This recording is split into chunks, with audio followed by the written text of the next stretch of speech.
Nature and scope of biological science. जीव विज्ञान की प्रकृति और क्षेत्र। प्रकृति में जीव विज्ञान का एक अलग महत्व है क्योंकि ये प्रकृति का महत्वपूर्ण घटक है। जीव विज्ञान का एक अलग अस्तित्व है, परंतु भौतिक और रसायन विज्ञान की तुलना में इसकी अस्तित्व कम है। जीव विज्ञान के द्वारा ही हमें संपूर्ण दैनिक आवश्यकता की पूर्ति होती है। जीव विज्ञान की क्रियात्मक रूप पर ही प्रकृति निर्भर करती है। जैविक संतुलन के द्वारा ही प्रकृति संतुलन नियमित रहती है।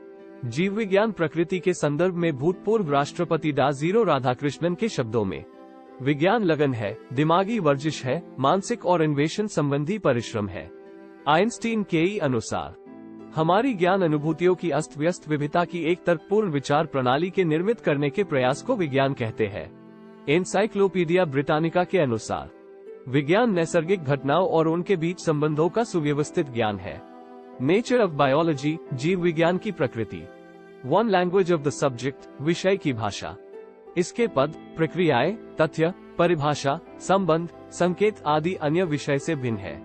2. History development of the subject, विषय विकास का इतिहास।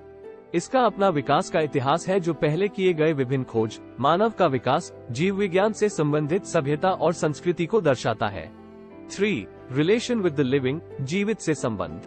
इसके द्वारा सभी जीवों के बीच पारस्परिक संबंध जो एक दूसरे के लिए लाभान्वित है, प्रदर्शित करता है।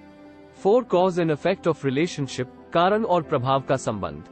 जीवों में होने वाले प्रत्येक घटना का कोई कारण होता है जिसके लिए हम उसकी जांच कर जानकारी प्राप्त करते हैं। 5. Biology is an empirical science, जीव विज्ञान ज्ञानेंद्रिय का विज्ञान है। अपनी ज्ञानेंद्रिय ज्ञान का आधार है। वातावरण से ज्ञानेंद्रिय ज्ञान प्राप्त करती है, वैज्ञानिक खोज करती है। 6. मेथड्स ऑफ बायोलॉजी, जीव विज्ञान की विधि। जीव विज्ञान शिक्षण का मुख्य आधार निरीक्षण तथा वर्गीकरण है। इसके शिक्षण में विभिन्न विधियों का उपयोग होता है। 7. एस्थेटिक सेंसिटिविटी, सौंदर्य अनुभूति। जीव विज्ञान का सीधा संबंध प्रकृति से है। प्रकृति में उपस्थित विभिन्न रूप, रंग, आकार के जीवों द्वारा सौंदर्य की अनुभूति होती है। 8. डायनामिज्म, गतियुक्ता। जीवों का जीवन हमेशा परिवर्तनशील होता है जिसके कारण उनमें सदैव रुचि बनी रहती है। इस प्रकार जीव विज्ञान हमेशा रुचिकर होता है जो अन्य विषय में नहीं रहता है। 9. होलनेस, संपूर्णता। सभी जीवों में शरीर के सभी अंग आपस में मिलकर कार्य करता है। सभी अंगों के बीच सामंजस्य रहता है जो अन्य विज्ञान में संभव नहीं रहता है। 10. ऑर्गेनाइजेशन, संगठन। शरीर के सभी अंग संगठित रूप से कार्य करती है जिसके फलस्वरूप शरीर का संचालन होता है।